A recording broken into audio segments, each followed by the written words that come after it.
So అయితే 'దబిడి దిబిడి' సాంగ్‌లో బాలయ్య గారి స్టెప్స్, బాలయ్య గారి ఇమేజ్‌కి తగ్గట్లు లేవు. అవి కొంచెం ఓవర్ డోస్ అయ్యింది అని ట్రోల్స్ చూస్తున్నాము. సో దాని మీద మీ ఒపీనియన్ ఏంటి? ఆ స్టెప్స్ గురించి చెప్పినప్పుడు బాలయ్య గారు ఏమన్నారు? అదే ముందు నుంచి చెప్తున్నట్టు బాలయ్య బాబు గారు ఏ విషయంలో ఇన్వాల్వ్ అవ్వరండి. కంప్లీట్లీ డైరెక్టర్స్ అండ్ కొరియోగ్రాఫర్ ఏం చెప్పినా సరే ఆయన ఎస్, దాని మీద డిబేట్లు డిస్కషన్స్ ఏమి ఉండవు.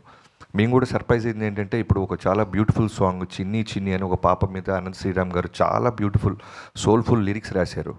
అదేమో 3 మిలియన్ దగ్గర ఆగిపోయింది. ఇదేమో ట్రోల్స్ అంటారు 14 మిలియన్ అయింది, ఇంకా పోతానే ఉంది అన్న, సూపర్ అన్న, ఎప్పుడు వస్తుందన్న దబిడి దిబుడు అని నన్ను ట్యాగ్ చేస్తున్నారు. ఫస్ట్ 2 డేస్ మాత్రం సర్ప్రైజ్ అయ్యారు. దానికి కారణం కూడా ఏంటంటే, మా ఇనీషియల్ నుంచి మా అప్రోచ్ ఎలా ఉందంటే, మేము ముందు నుంచి చెప్తున్నట్టు ఇది బాలయ్యబాబు గారి సినిమాలకి కొంచెం భిన్నంగా డిఫరెంట్గా ట్రై చేస్తున్నామని చెప్పాం. Looks wise and presentation, promos, గ్లిమ్స్లు, ట్రైలర్ అన్నీ కూడా రెగ్యులర్. ఇప్పుడు ఇన్ఫ్యాక్ట్ మొన్న ట్రైలర్ వచ్చింది. మేము వాంటెడ్గా బాలయ్యబాబు గారు ట్రైలర్ అనగానే వన్లైనర్స్ ఒక 5-6 డజన్లు వేసేసి చెప్పడం చూసేసాం. ఒకసారి ట్రై చేద్దాం, ఎందుకంటే బాలయ్యబాబు గారు మనం ఏం చెప్పినా వింటున్నారు, అలానే ఆయన ఫ్యాన్స్ కూడా మనం ఏం రిలీజ్ చేసినా అప్రిషియేట్ చేస్తున్నారు.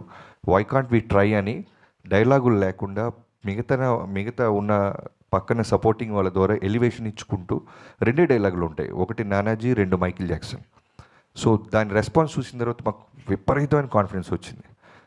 సో మేబీ మేము అలా క్లాసిక్ టచ్ ఇస్తూ వెళ్తూ దబిడి దిబిడి వచ్చేసరికి కొంచెం డైజెస్ట్ అవ్వడానికి టైం పట్టింది చాలామందికి. మేము ఫస్టే డాకు మహారాజ్ టైటిల్ వేసిన రోజు ఇది వేసేసి ఉంటే సెట్ అయిపోయేవాళ్ళు. మేబీ దానికి కూడా ఒక క్లాస్ అప్రోచ్ వెళ్తూ టక్మని ఒక మాస్ ఓరమా స్టెప్స్ వచ్చేసరికి టైం పట్టింది. మేబీ అదే ఉంటుంది.